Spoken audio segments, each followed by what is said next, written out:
Do you make a great plan and then never follow through? Do you let yourself off the hook too quickly on those plans? One reason might be that you can't distinguish between good reasons and excuses. So, this episode is for you.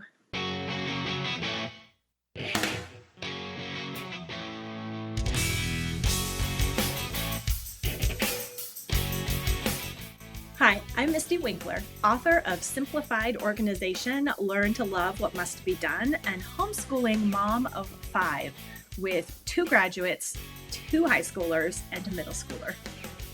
Besides writing and podcasting, I also run a private community called Convivial Circle that helps women to excel at homemaking and do life cheerfully. Inside Convivial Circle, I go live once a week and talk for about 30 minutes on some topic relevant to our lives as moms, improving our skills and organizing our attitudes. And today I wanted to share a clip. This is just half of one such seminar that the ladies inside Convivial Circle said was so helpful. It's a little bit of a tough love talk. So put on your big girl pants, grab a basket of laundry to fold, and let's dig in. Because it really is hard to know sometimes if we are letting ourselves off the hook, if we are giving ourselves excuses, or if our reasons are valid. Are the reasons that we have for not doing what we said we were going to do real valid reasons that we are wise to just adjust? Or are we making excuses for ourselves? There is no hard and fast answer that like anyone, and especially sometimes ourselves, can look at it and just say, like, always, this is always an excuse, or this is never an excuse. I think it takes a lot of self-awareness, and that's what's tricky. And I think that sometimes we evade thinking about things because we don't want that self-awareness, right? Sometimes our reasons sound a lot more valid, sometimes even noble, if we don't think about them too hard. And so I think that one of the best ways to decide if your reasons are excuses or not is to brain dump and pray about it and see what happens. Or we're talking about something that we should be doing, or we think we should be doing, we thought we should have been doing, we made a commitment or a plan to do something, right? We have our routines, we have our weight loss plan, we have our exercise plan, we have our school plan, and then we don't do the plan.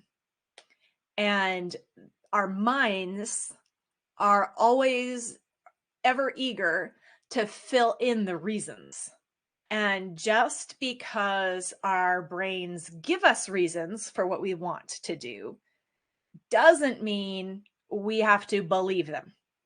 We shouldn't just automatically believe our default thought process. We need to practice self-awareness and questioning and thinking, and not just assume that our initial thoughts or our initial emotions are leading us in the right direction. So there are perfectly valid, good, and wise reasons to change plans, to not follow a plan. But not every reason that we have is valid or wise or good.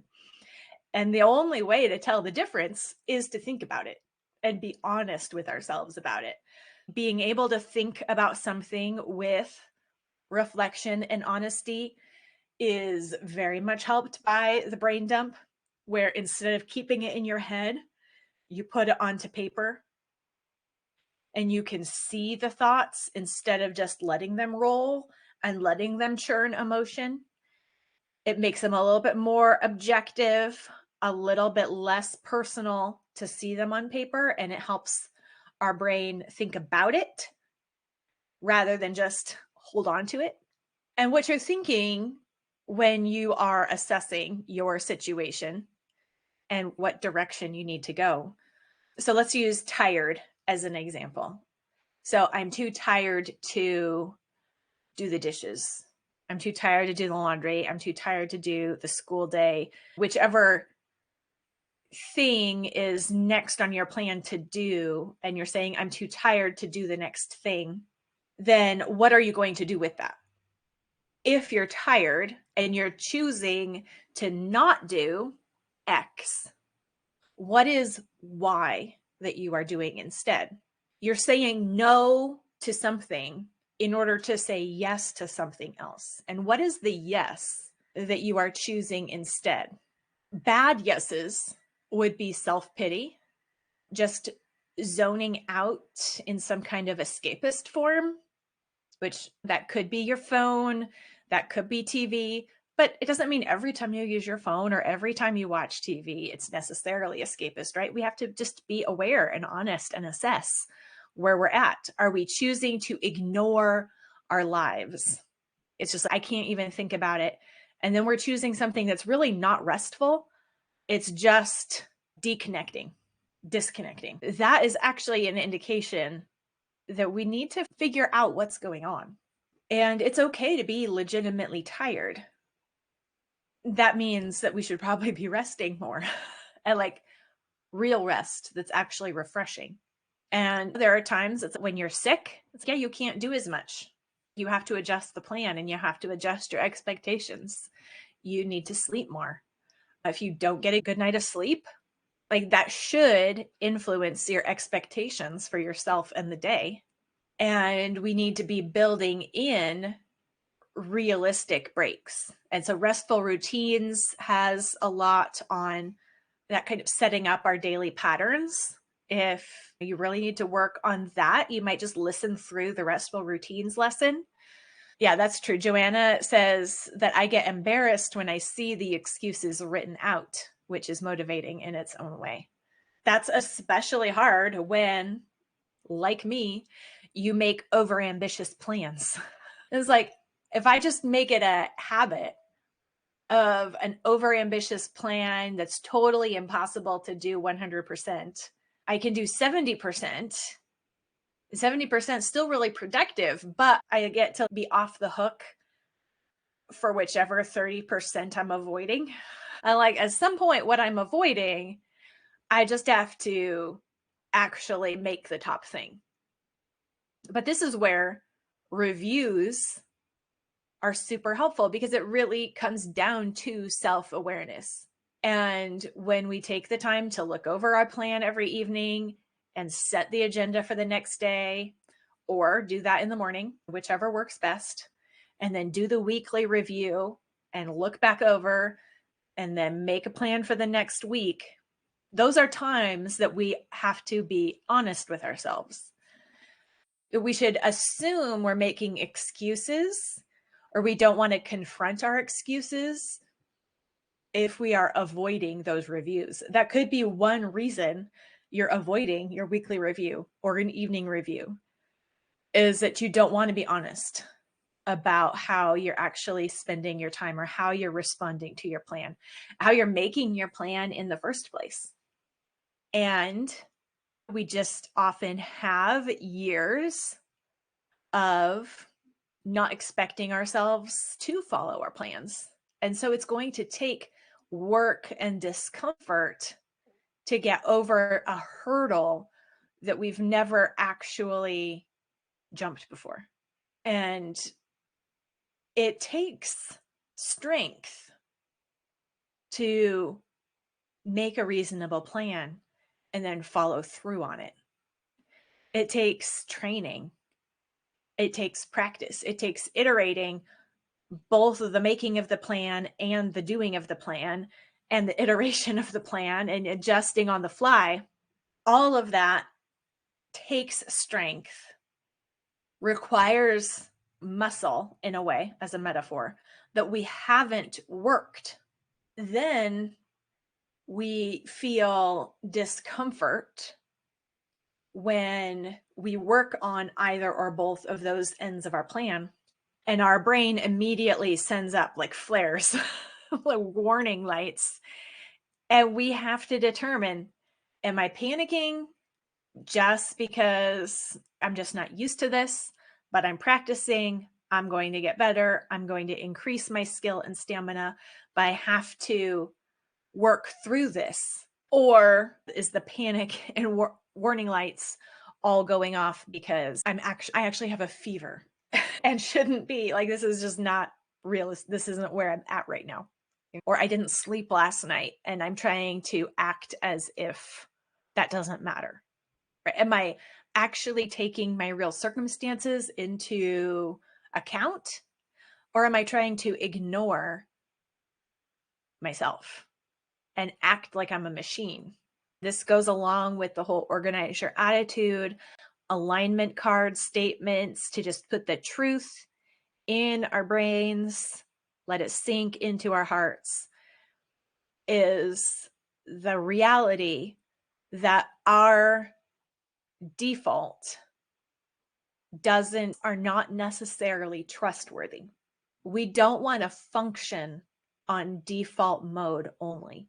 Discipline, maturity, sanctification, growth, all of these things take self-control, self-possession, and pushing through the default and not listening to our default, but assessing, examining whether or not our default response is aligned to truth. And when it isn't, to bring it into conformity with truth. But we always want to be asking ourselves, is it true? I feel tired. Is that true? Why am I tired? It's because I didn't sleep well last night. Oh, that makes sense. Maybe I should take a little bit of extra magnesium tonight so I can sleep better. Maybe I'll do a plan B dinner tonight. But I also know that I'm, going to. So I guess here's the other thing. If the reason is telling you that you can do something that you probably shouldn't do, and it's probably an excuse. So I'm tired. I'm just going to eat potato chips for dinner, right? It's like, really? That wouldn't actually help you if you were really tired. That's not going to help you be not tired. That's actually going to make your problem worse. We have to be able to engage the grown-up parent side of ourselves and talk to the toddler. And so another helpful criteria might just be taking your default thoughts, and instead of yourself in the situation, picture your kid in the situation, and how would you answer them if they came to you with these things? If they said, Mom, I'm too tired to do my math, what would you say? Like, why are you tired? Well, like, this is something we need to fix then, right? And if you're too tired to do it today, you're just going to have more to do tomorrow. So do you really want to do that? Is that the decision? Is that the best decision? Or we all know the kid who comes in the afternoon and says, Mom, I'm hungry. I'm so hungry that I just have to have chocolate. Those two don't actually go together, right? So when your kid comes in the afternoon and says, Mom, I'm hungry, you say, what did you have for lunch? Why? What have you been doing? Maybe they're doing sports. Like, maybe there is actually a reason that they are hungry in between meals. And so you say, okay, you can have a banana, you can have a cheese stick. And they say, no, I just want to eat potato chips, chocolate. I don't actually want to eat food that will make me not hungry anymore. I actually am just wanting a treat. So the hunger in that case is an excuse So, is your reason a an open door to doing something that was actually irresponsible? Right? If you're too tired for math, you are too tired for computer games as well. Yes. Or then maybe you need a nap. And it's so much easier to give that right mother response when it's someone else's problem than our own. But we tend to believe our own versions of these things. And when we are parenting our own kids, as they give us reasons for not doing their math, for being on the computer when they shouldn't have been, for wanting food when it's not mealtime, for skipping their chore time, we hold the line with consequences. And that's really hard to do for ourselves, right? Especially when we are moms at home, homemakers, homeschooling moms. Like, there is no job on the line. We're not going to lose our job if we have a bad day, and we're not going to lose our job if we get behind. We are often shooting our own selves in the foot, and we don't even know, we don't have the ability not to without some kind of external pressure, right? We don't have a mom standing over us telling us to get our act together. And so that's where recognizing the long-term consequences is the grown-up thing to do. And having that vision that we actually have hope for. I think a lot of the times we buy our own excuses because we actually don't have hope that it's going to be better. Right? Most of the time that I buy my excuses for not following my food plan or my exercise plan, is one day's not going to really make a difference because, hey, I've been trying things for years and nothing's actually made a difference. So not following it today is not going to make a difference.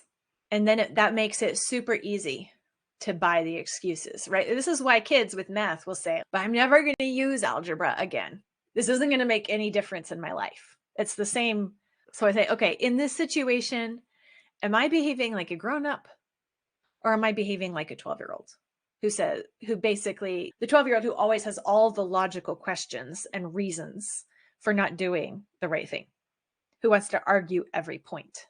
I was like, I want to be a spiritual 12-year-old, always arguing and being able to get out of as much as possible. That's not the way I want to live. That's not who I want to be. So I need to recognize when I'm doing that so I can repent and rejoice and move forward. Instead of needing every single right thing to do to be defended and proven to me to definitely work out the way I want it to work out, needing that guarantee at the end, or I'm not going to be motivated to do it. It's like, how about just trusting? And you have to ask, who are you trusting? Scripture says that older women are to teach the younger women. And it's the same kind of thing where I would have, of my own accord, prioritized making my bed. But I kept coming back to that because no matter if you're doing organization, productivity, homemaking, everyone says to make your bed. And I'm like, fine, you know what? I have to stop arguing and just believe. Because it's like all these people are saying it. Like, who's most likely wrong? All of them or me? And then with the bed making habit, right? I had all these reasons that making bed wasn't my thing. It wasn't something I cared about. I didn't think it made a difference. All these things. It's just a worthless waste of time. These are my reasons. These are my excuses. And the only effective way to lose those excuses, to silence them, was to replace them. Not just to ignore them or stuff them, or even just to disobey them. Because for a time, I kept my excuses in my head and rehearsed them in my head while doing the thing. So it's like making my bed in my mind, grumbling, saying, I guess I'll try it, but this is just a stupid waste of time, acting like a 12-year-old. So I had to finally replace my excuses with the truth, which was actually, so making my bed is a good place to start for being responsible in the morning because it's easy. It makes a big visible difference.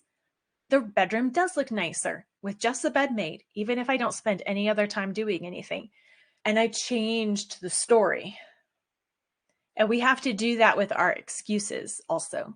We have to notice when our excuses are just a part of a bad story that we're telling. And instead of just telling ourselves no or doing the thing with all our excuses still held in our hearts and minds, we have to actually, like, repenting means turning the other direction. We need to replace them with the truth.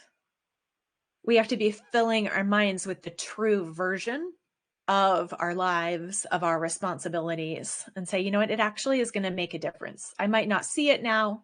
It's going to take a while before I notice a difference. But I trust these women who've gone before me. No excuses. Boils down to noticing, figuring out where our narratives are wrong and changing them to the truth. So it comes down to self-awareness, brain dumping with prayer. It was actually so hard to cut this seminar down to half the length. If you are already in, or if you join Convivial Circle, you can find the whole 35-minute talk inside the member-only podcast. It's called Excuses Sound Like Reasons. And if you need some more tough love like this in your life, then you belong with us inside Convivial Circle. Convivial Circle is full of courses that will help you increase your skill as a homemaker. It's full of meaningful discussion with hundreds of like-minded women on the same mission as you. And it's all private, not on Facebook. No ads, no algorithm, just help so that you can learn to love your life as a mom at home. You can go to simplyconvivial.com and click the green enroll button to get started. You can go to simplyconvivial.com and click the green enroll button in the top corner to get started with us today. We will, together, repent, rejoice, repeat.